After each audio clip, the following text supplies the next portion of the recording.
welcome back for another fun-filled episode of the Yarn Curator. My name is Naomi. Welcome to my channel where I like to talk about all things fiber related, as evidenced by all of the yarn and fiber and notions in the background.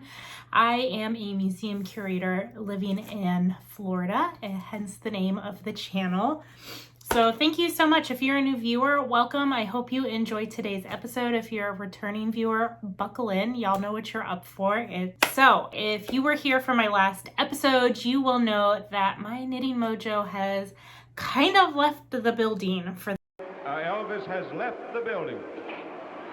the last year, pretty much since the start of the new year. But guess what? You guys. Guess who's back?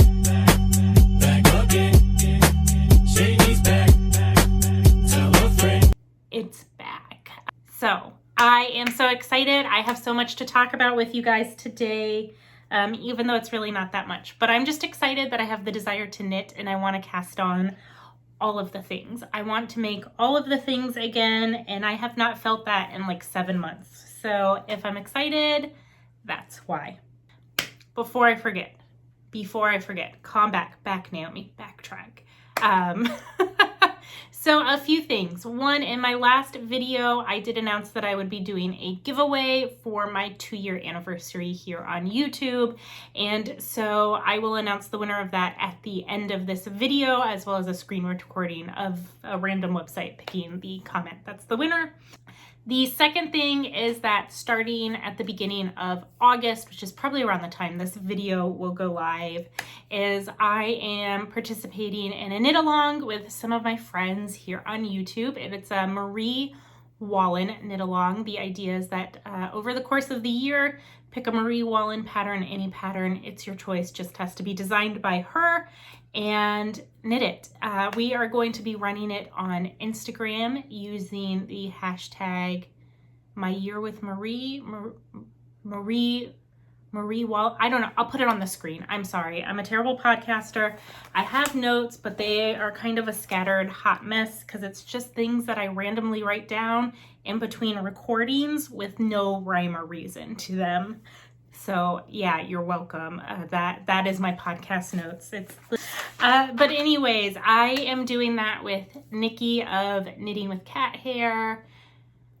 Oh my gosh, why am I? Alexandra. Sorry, Alexandra. Alexandra of November Woods, Cher of Lathe and Loom, and then my sister Zoe, whose name you will hear further throughout the episode, of Felicity Yarn Studio.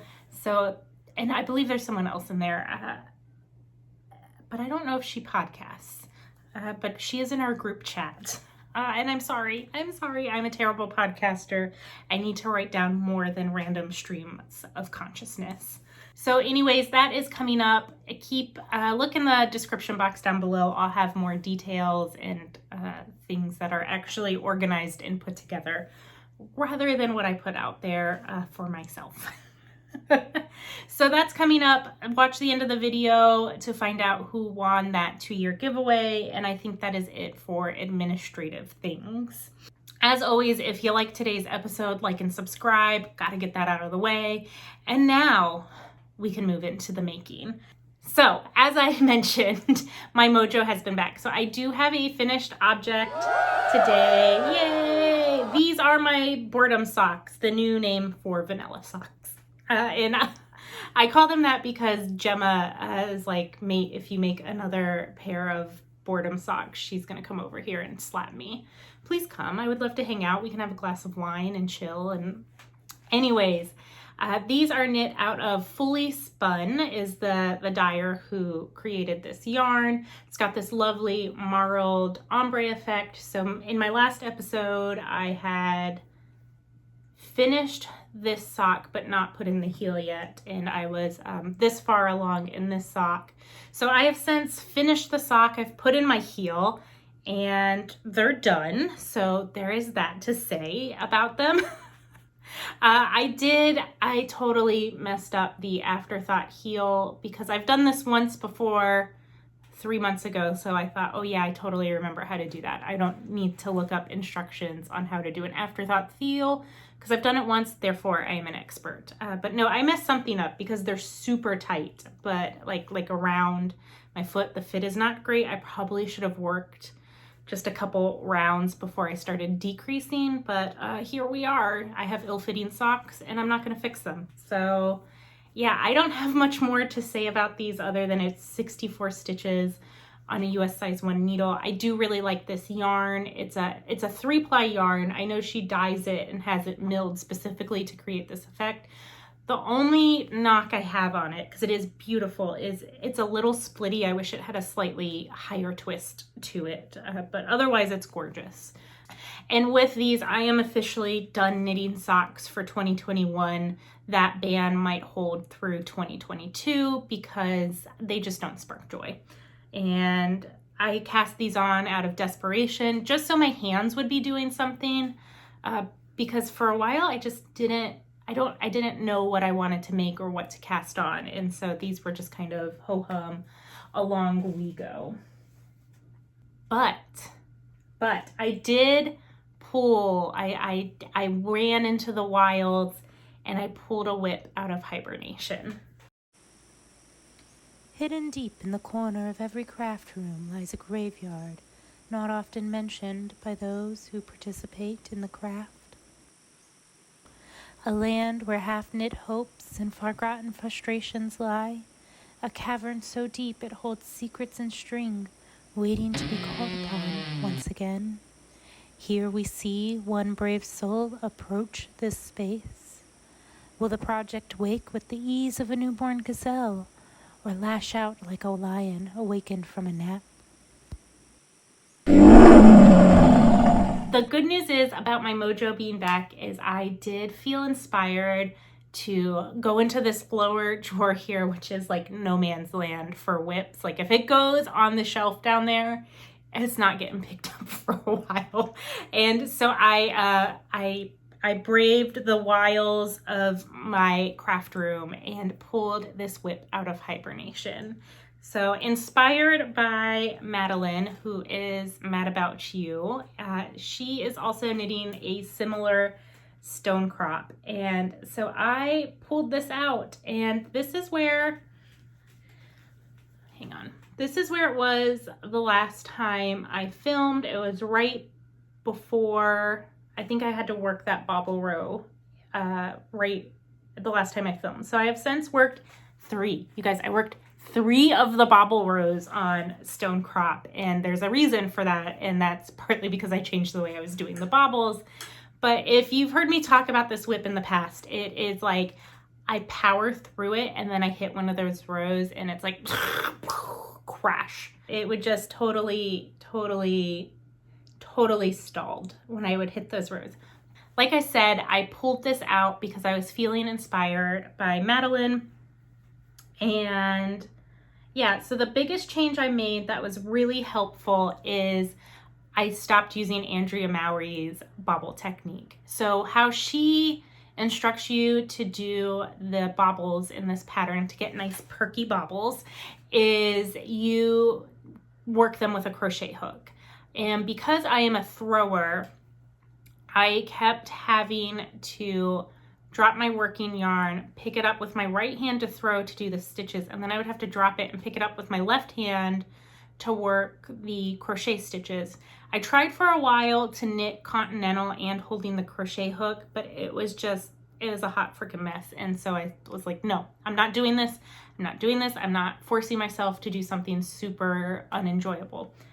The beauty of knitting multiple designers' patterns is across them you learn different techniques. So last year I knit the Woodlark shawl by Larkay, which also has an ass ton of bobbles in it. That ass ton is a unit in metric, so in case you were wondering, anyways, in that she has you work the bobbles by knitting through the front and the back of the stitch, I don't know, however many times. And so I applied that to this project. So in Andrea's instructions, you knit or you crochet like 7 chains through to create your bubble. So I just did 7 knit through back front loops. So here is a new bobble. I think they're plenty perky. You can see it right there. If I push it forward, I'm sorry for the super sexy chipped nail polish. So these are my old baubles, as you can see here. Or maybe you can't. I don't know. I can't see what's going on the screen. So these are my old baubles. These are the new baubles. They're a little bit more subdued, but that's 2 reasons. One, I was using a size, like a 5mm crochet hook, which was probably too big to match the gauge of my knitting. I just grabbed one of the like 2 crochet hooks I have, and that's what I was using to create those. But I think it looks really, really good. I don't think there's too much or too noticeable of a difference between the gauge on those. And yeah, from there, it was just smooth sailing. Really enjoyed doing the color work and the textural. Strike that word from my vocabulary. I really liked working the stitches that incorporated texture into this pattern. So yeah, I'm really pleased with this. I've tried it on. I'm pleased with the fit. One of the modifications I did was just knitting kind of a super long, almost 3-inch 1x1 rib. However, I'm gonna pick up the sleeves and do, I think, 3/4 length, kind of bracelet length in between their sleeves. And that is because I probably will not have enough of the main, wrong ball of yarn. I probably will not have enough of this main color ball. This is all that I have left, and I have not weighed it to see how much I have left. But I know it's not going to be enough for full length sleeves, which is fine with me. I like shorter sleeves anyways. And yeah, so this yarn is, I probably should tell you these details from the beginning, but I am knitting this out of Manos del Uruguay. And I believe this is an eggplant is the name of this colorway. Yes it is. I remembered from when I cast it on back in November. And then the contrast color is my own hand spun yarn. This is a merino silk bamboo blend. Zoe dyed it up. She picked it up, the fiber she picked up at SAF, I think about 3 years ago now. And then she dyed it and mailed it to me. And I really love it. You get a really pretty kind of shine from the silk and the bamboo in there. And I love the contrast and that it's kind of monochromatic because it's picking up those lighter purples, but then you get that little bit of that icy blue, and just, I can't wait for this to be done. And maybe it's the thought of having a finished object that I really love, because every now and then, I don't feel this way about all my finished knits, but every now and then I finish something and it feels like the perfect yarn and pattern combination came together.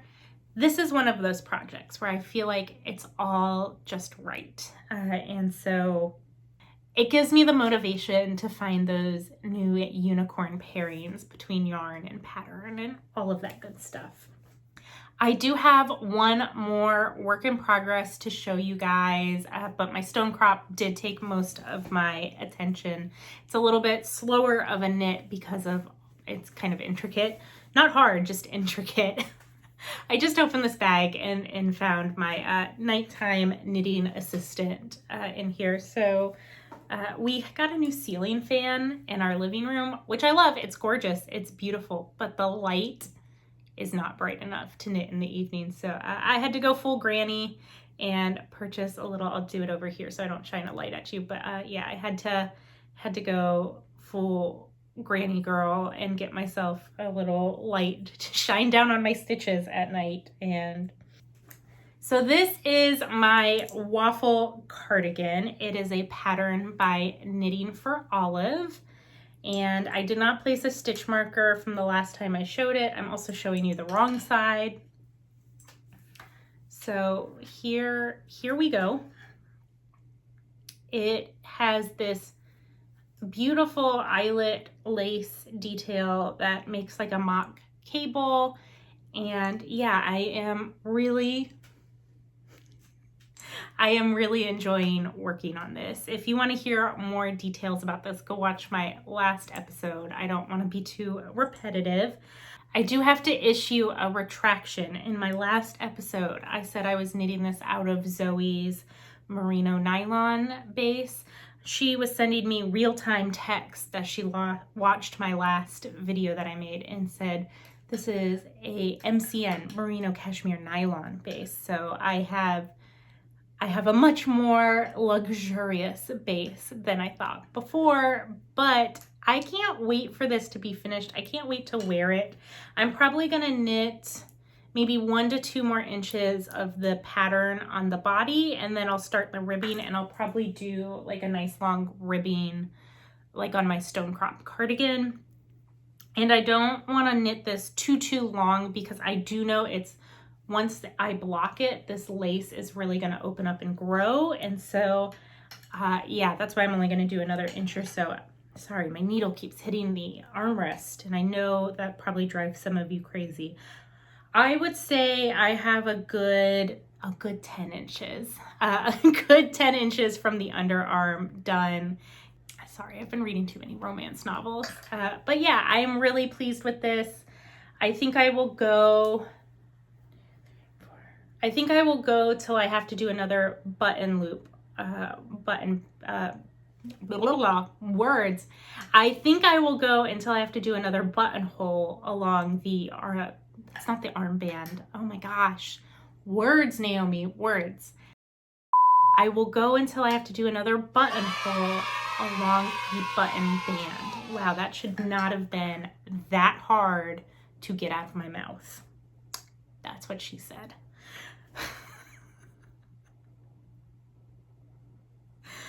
Oh, I'm sorry, you guys. This is the Hot Mess Express, like usual. But yeah, I am really pleased with my waffle cardigan. Really soft, squishy, cozy. And I have to say, overwhelming results came in on my last video.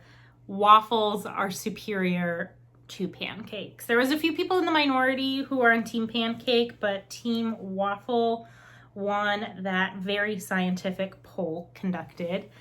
But I do have to say, one person said with their pancakes, they create like a little pancake sandwich in which they place bacon, and then I think maybe egg might have been in there, with a drizzle of syrup, and then they eat that as a little pancake taco, and it sounded delicious. Anyways. So I did not film at all throughout Tour de Fleece. Well, I did. I think my last episode just aired like the first day or so.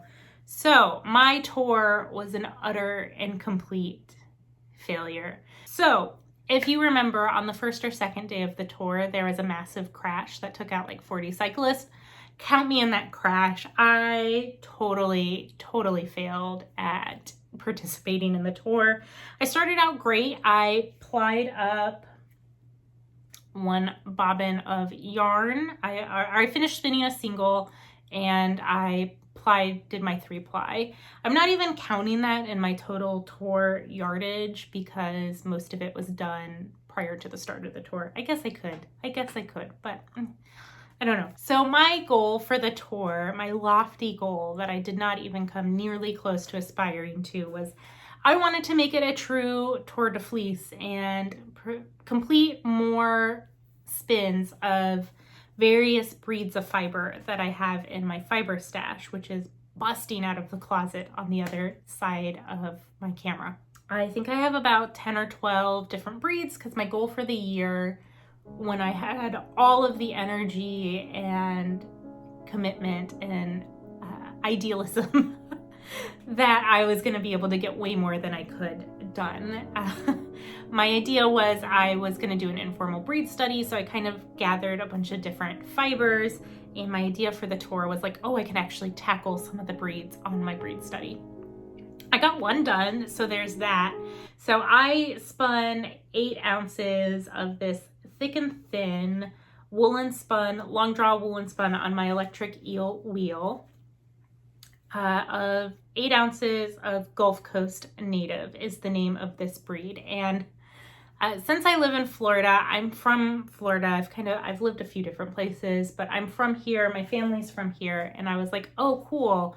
I had originally heard this sheep called Florida Cracker. And I think Gulf Coast Native is the much more polite and inclusive name for this breed. Although some things I've read suggest that they might be two slightly different and distinct breeds. I'm not sure. Florida Cracker is a term historically used to describe white people who settled in this area. Sometimes it's used derogatorily, sometimes it's used as an expression of pride of that heritage. It just depends on who you ask. I personally would not want to be called a cracker. Anyways, that small mini history lesson. But this sheep breed originally originated, great word choice there, real original. A little bit about the Gulf Coast Native. This breed originally came to the Americas by the Spanish and French explorers who settled in this part of the United States. And the sheep over time adapted, and I think they had these characteristics before they came, but they are resistant to a lot of the pests that come with living in such a hot, humid, kind of tropical climate. And they like eat a lot of like the scrubby underbrush that exists here. So yeah, they're a really hardy breed, and from what I've read about it, the micron count can kind of vary from sheep to sheep depending on the sheep itself. So I think my sheep was a little bit on the scratchier side. I know Lisa of Soulful Spinning also recently spun this breed and she was like loving it. Mine's a little bit scratchier. I do have to say it's a really lofty, bouncy fiber, and that's part of why I enjoyed spinning it woolen spun. It's kind of what it wanted to do. But if you can see here, I mean, look how much give that has, and look, that is just full of air. So yeah, as I said, I did I just did what I felt like it was wanting to do as I was drafting it. So if you can see there, yeah, it's just a really nice, thick and thin. I might ply it together. I might leave them, they're strong enough to be singles on their own. So yeah, I would be interested in getting another fleece or fiber, because I didn't get a fleece. I got a bat from this, and you guys, I cracked up laughing when I unfolded it. It's the biggest bat I've ever seen in my life. Like, I don't know the carder this came off of. It had to have been sent off and industrial milled, because this bat was big enough to be an Afghan. It's ridiculously large. And I took some video of it, so I'll put that in. But yeah, knitters and spinners of the world, I introduce you to the Batgan. Check this bad boy out. Look how big this is. I'm 5'2". It's touching the floor.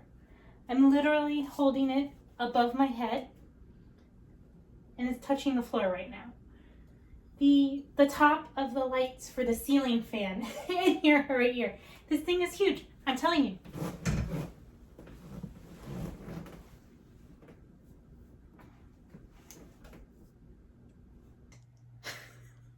It was a big ass bat.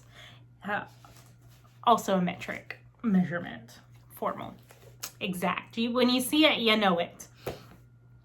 So yeah, I would be interested in potentially buying from a different breeder this fleece and giving it a second shot. So that's it for what I've been making, what I've been working on. It doesn't feel like that much, but just knowing that I've wanted to work on those things is such a boost after feeling so uninspired for so long.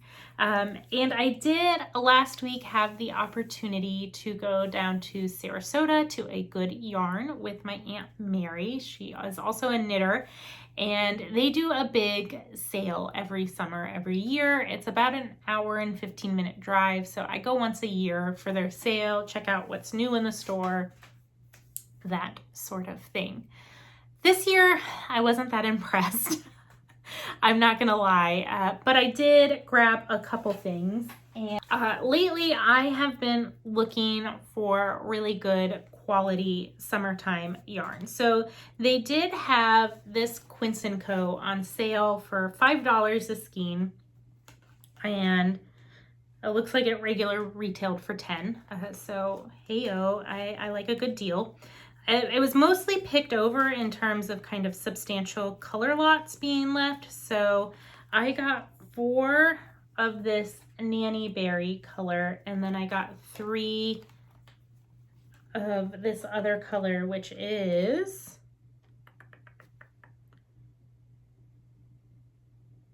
Verbinum. But I was thinking they look nice together. And so what I'm thinking is I will do like a striped t-shirt. What I would really like, and if you're a designer out there and feel like designing this for me, is I would love this in like a color blocked tee with 4 blocks of color. So if you're a designer out there and watching this, I will test knit that for you with this yarn. I don't have the brain space or know how to design, but I think that would be really cute together. And I think I've seen some similar things out there, so I just need to pattern browse on. And then I also found myself in Tampa the other day, and not far from the yarn shop. So I made a little cheeky stop in. I got a couple things from there. One is a bottle of soap. You can see it back here. Put it up there so it wouldn't like spill if it was knocked over. But I grabbed this Zauberball Pause in Bleu is the colorway name of this. And this is a merino nylon blend. But I was thinking that it would work great with this other Zauber ball that I have. This is 100% merino, and it's a 50-gram ball, but I have 2 of them to do the night shift. Yes, by Andrea Mowry. So I might cast that on today while I wait for my yarn to arrive. So I grabbed this. I also grabbed like a Sidar Simply Soft, like a Caron cake, for my friend Rachel, who's been my very good friend since middle school. She is expecting a boy in October. So I'm gonna start a baby knit. I didn't bring it in here because it's kind of in a precarious state at the moment, but I am attempting to crochet a corner to corner blanket for her just to mix it up. And I'll just make it till it's whitest, and then I'll decrease. If I can do the crochet stitches. It's just reading it. So I'm having a little, oh, I did bring it in here with me. Just kidding. Haha. So I purchased this Sidar, what is it called? Patter cake.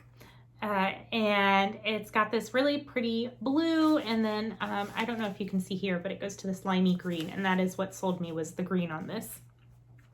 So yeah, I have attempted to crochet something. I think I'm doing it correctly. This corner might be wrong right here.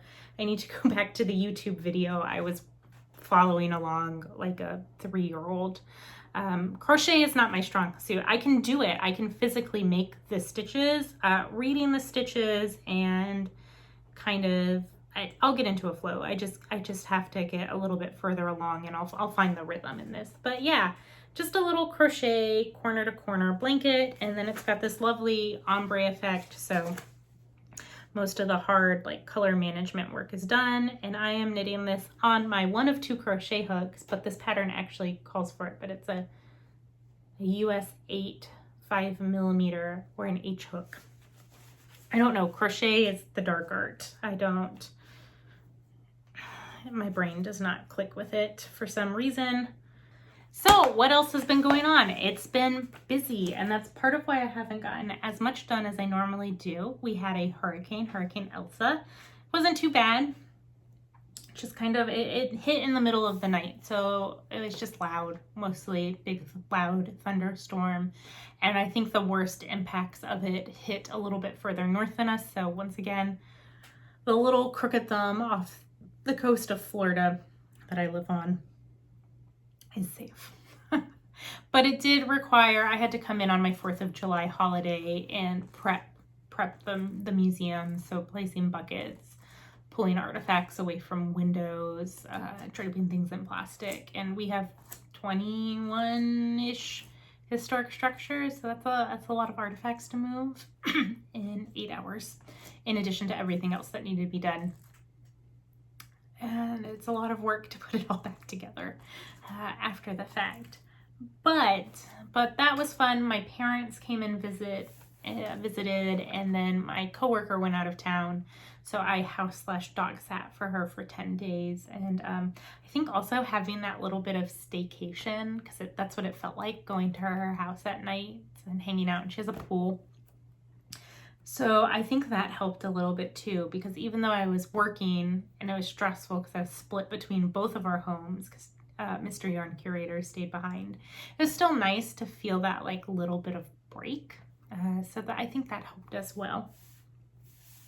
And other than that, we've been plugging away. We keep trying to make changes to our yard and kind of slowly buying things for our house to furnish it. And so yeah, it's just been busy along those lines. Work is busy. If you have been here for a long time, you will know last summer I was talking about the research and writing I was doing on an exhibit going in our boat shop at work. Well, we are finally in the fabrication and install phase. So a year in the making. It's really nice to see it starting to come together. When I was in Tampa last week, I was getting to look at some of the built physical components, and that was really neat to kind of start to see it together. And so we're just in the last little bit of the graphic design and getting that finalized. And yeah, it'll be really, really nice once that's done, probably the end of September. And then I can stop thinking about boats and sailing. I'm super excited about that, and move on to the next project. We've got a couple different things we've been kicking around at work, but I'm kind of excited to put sailing to bed. It's something that was lingering before I got hired almost 4 years ago. It was a project that was lingering and like kind of waiting its turn. And so there's a lot of people who have been invested in seeing this exhibit completed. Unfortunately, there are a couple things in front of it in the pipeline. And so since I've started, it's like hung over my head, and I'm excited to no longer have this obligation in front of me, because now I can pick what I want for the next exhibit, because I am almost done. I am almost done with my obligation exhibits. There's one more, but I don't have to worry about that for a couple of years. It's in one of our historic structures, our most recent acquisition. It's a 1916 bungalow that got moved to our property back in 2014. So before I was hired, the lady who donated the house, she left funds to have it moved to our site, but did not leave funds for the restoration. And so it's been sitting like boarded up, fenced off on our property, waiting for enough funds to be able to complete the restoration. And it needs extensive restoration. It has extensive termite damage. Like when you walk inside, there's a very defined plywood path that you walk on so you don't fall through the floor, but it needs all new flooring downstairs. It needs a lot of plaster repair, but it's really cool. It's been aside from the damage, it has all of its original architectural details. So all of the trim, the transoms, the fireplace, it really retains that kind of craftsman, like you see it and you know it, that craftsman architectural style. So we are in the process of lining up contractors and everything to complete that restoration. So that's probably like 2 years away from being completed. And then I have to think about the exhibit going in there, which the cool thing about that is the lady who donated the house also donated all of the contents, and she was a collector. So there's 3 generations worth of artifacts and ephemera, furniture, etc., that we got along with the house. So that's really cool to have the house and all of the contents that belong to the family going back to when it was first built. So that'll be really cool and really fun to sink into once the time comes. But I got a little bit of a reprieve for that, so I can pick the next thing. And there's quite a few things in the pipeline that I want to tackle. I am rambling way too much about my work, but I know I don't always talk about it, and sometimes you guys might find that interesting. If you do, let me know. I'll try and work it in more. To me, it's like, oh, it's work. Not the most interesting things to hear about. But maybe you do. I can chat more about it. Yeah, just let me know. I'll keep rambling more given the opportunity. So, I almost forgot. So I need to announce the winner of the 2-year giveaway here on YouTube. So here is on the screen. Congratulations, Tanya. Shoot me an email or a message on Instagram. I'll have the details down below in the description box, but my email is yarncurator@gmail.com, or reach out on Instagram or Ravelry, and I will get this lovely little prize package in the mail to you. So I will be, oh my gosh, I just hit myself in the eye. I will be sending you one of these fat bottom bags. This is my Aunt Mary and my Aunt Laura make project bags, and that is the name of their company. So this is like the perfect like small sock or hat bag. And then I will also be sending you a skein of yarn that matches. So this is the Farmer's Daughter, her Juicy DK base, and a beautiful mauve color, and which is one of my favorite colors. And I'll throw a couple little extra goodies in as well. So just shoot me a message. I'll get this in the mail to you. So yeah, until next time, I hope you guys enjoy whatever you're making. As always, if you enjoyed today's episode, leave me a comment down below. I love chatting with you guys. Hit the thumbs up button, share it with a friend, all of that good stuff. And until next time, I'll talk to you later. Bye. Naomi, look at the camera. Wow, you were recording. Oh, lovely. A coral snake has been spotted at my place of work. Sorry, the group chat just came in. This is not a steak. Snake steak. Bum, bum, bum, bum, bum, bum, bum.